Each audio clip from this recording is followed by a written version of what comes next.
welcome back to CEO.CA's Inside the Boardroom. Today, I am excited to be joined by David Kol, President, CEO, and Director of Zodiac Gold. David, thanks so much for calling in today. Hi, James. Thanks for having me. So I understand you've just put out some news from the Alasala targets you've been exploring at the Todi Gold project in Liberia. Can you walk us through what were some of the highlights there? What were some of the key results that you found? Sure. James, we just completed 8 holes at our Alasala target, which is a 2-kilometer long trend that we've been focused on over the last few months.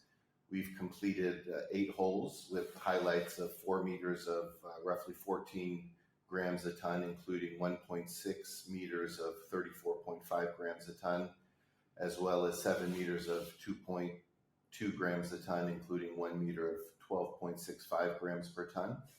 And we've had some other good intersections as well. And during that program, we also took some channel sampling at the Lion Field target, which came back at 6 meters of a little over 9 grams a ton, including 1 meter of 46 grams a ton and 1 meter of 7.6 grams a ton as well.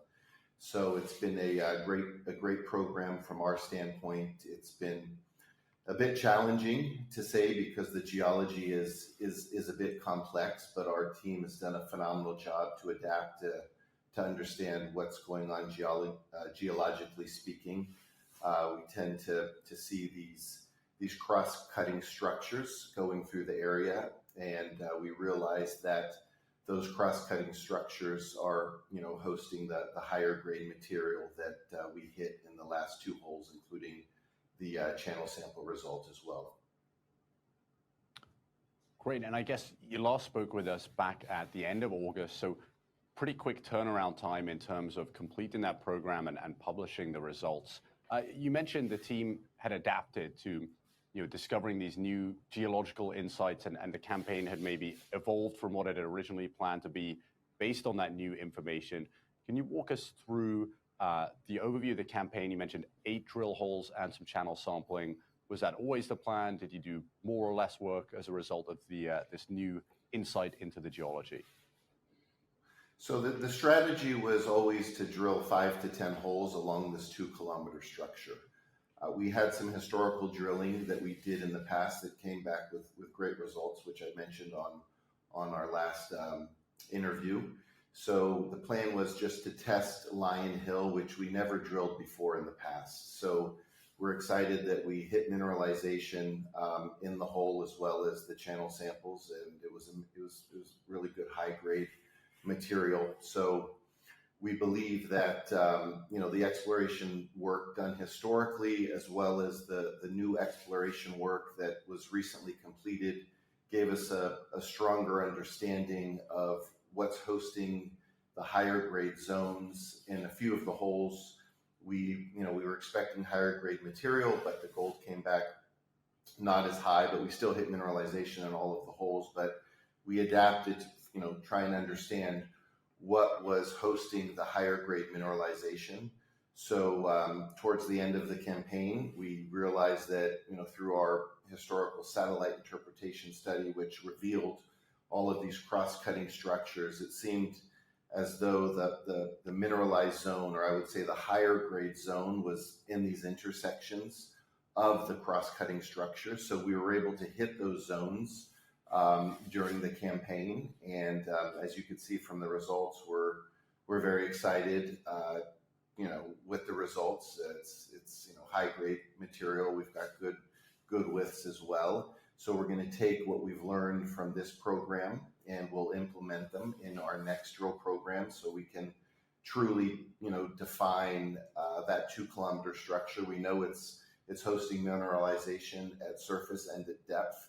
Now, with the new information of we're able to now follow these cross-cutting structures throughout the entire 2-kilometer long trend, and we will put together our next phase of work. The guys are in the field right now mapping and following these zones, and we look forward to announcing kind of the next phase of our exploration plan here in the near future at Alasala. Fantastic. Thank you so much for that overview. I guess I want to talk about some of that historical work that has been done. Huge land package at the Tody Gold project, over 2,000 square kilometers. You mentioned it's a 2-kilometer kind of shear zone that you're looking at along Alasala. How did some of that previous work inform the identification of the targets that you're going after right now? And how did some of that historical exploration help to de-risk the project? Sure, thank you. So we've got, as you know, we've got a really large land package. So we have 2,300 square kilometers along this regional shear structure called the Tody Shear Zone. We have 5 drill-ready targets, which we've de-risked over the years. So historically, we identified the 2-kilometer long structure at Alasala, where we drilled roughly 1,000 meters historically, and 19 meters of 6 grams a ton, 9 meters of 4. So we really wanted to test the structure and also test the northern structure, which we call Lions Hill, which we never drilled before in the past. We did have some really good rock chip samples historically, but never actually put a hole through that artisanal pit. So we were able to do that, during this program, and we were able to hit some good numbers. So we're going to take all of this information, digest it, and plan the next phase of work at Alasala. But from a de-risking standpoint, that entire target's all the soil geochem's been completed, all of the trenching has been completed. We now have over 2,300 meters of drilling completed. So we've now identified the target. We know the target's real. It's at surface. It's now at depth. We've got economic numbers. So now we're in the interpretation phase of the work completed to now focus on the next phase of drilling. Great. And over the course of that work, how has your understanding of the geology at the project evolved? You mentioned you've identified these cross-cutting structures and some favorable host rocks that are hosting that mineralization. Mm-hmm. What are you seeing now, and how does it differ from maybe when you started out the exploration work? Well, we know that the mineralization has been hosted in the shear zone itself, and it still is shear zone hosted.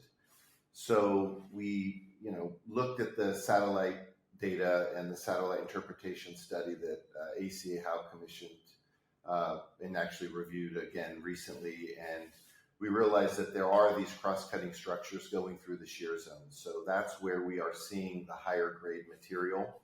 So that's where our focus was towards the last 2 holes. Once we realized that the higher grade material is where these structures are actually meeting and intersecting. So that's our focus, and we've, thank goodness we've realized that, and we understand what's hosting it. So we were able to expand the zone to the north at Lion Hill, as well as Alasala, the Medingo Hill target to the south, where we hit that a little over 4 meters of almost 14 grams a ton.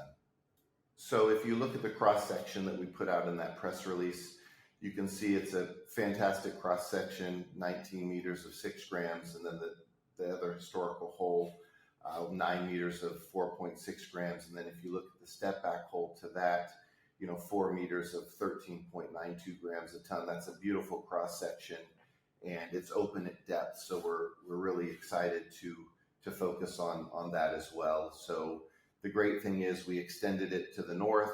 We verified it again to the south. So now we're going to focus on the next phase of exploration to tie it all together, and over the next 6 months, put some ounces on the board as well. Great. And in terms of the next steps of exploration at Alasala, so there's mapping still to come. Do you have another follow-up drill program planned, or give us a sense of what work is in the pipeline there? Sure. So, due to the cross-cutting structures and some of the complexity of what we're seeing, we are bringing in a structural geologist. So we're working on that currently.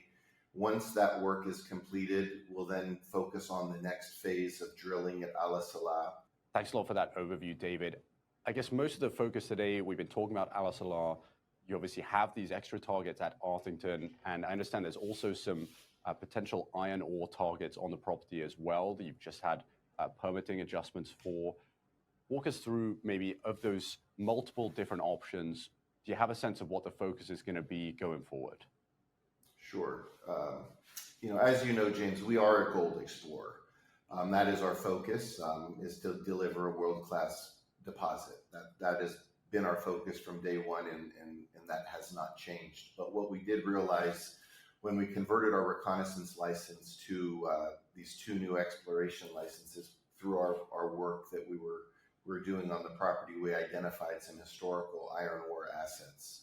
So there's 11 million tons that were, found through, some desktop review and desktop studies. And then we pulled up some old USGS historical data, and we realized there's a big system going through the northern portion of the 2 new exploration licenses. And there's, 3 existing operating iron ore mines, Balchico, Western Cluster, and China Union, and then you have GV Iron to the west of us. So it's, from a logistical standpoint, the iron ore assets, they make a lot of sense. We're trying to figure out what we do with those assets. Do we keep them within Zodiac? Do we spin them out? Do we potentially do a JV with one of the neighbors? So the board will decide over the coming weeks on the strategy there. But we are looking to monetize those assets and try and hopefully have a non-dilutive financing with those assets as well, so we can focus on the gold drilling and further defining the various targets that we have within our land package.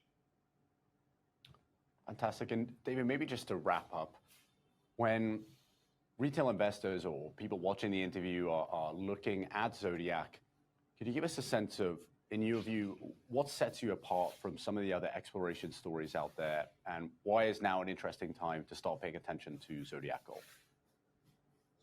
So, I think the main reason is, we've got good grade.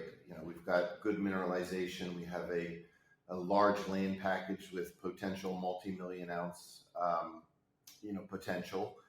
It's logistically, as we've said in the past, James, you couldn't find a better situated property an hour outside the capital city of Monrovia, 60 kilometers to the port.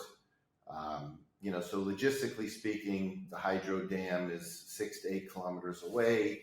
So, there's not a lot of properties out there, at our level of exploration where we could take a grassroots project to, define potentially, north of 3 to 5 million ounces within the land package. And we've got 5 drill-ready targets. 2 of them have been tested. 3 are in process. But remember, we also have roughly 15 other targets that have been identified through the satellite interpretation study, which we're going to send teams out to define some of those targets as well. So, from our standpoint, I think we believe we are undervalued, and, we believe through our systematic exploration approach and, our on-the-ground ability to adapt and define the targets, we will, prove the ounces over the next 6 to 12 months, where I believe the street will recognize the value, and I believe we'll find and see more retail investors coming on board supporting the story. Fantastic. Well, David, congratulations on publishing the results from that campaign that's just wrapped up. Looking forward to more updates from Zodiac. Thanks so much for joining us today. Thank you, James.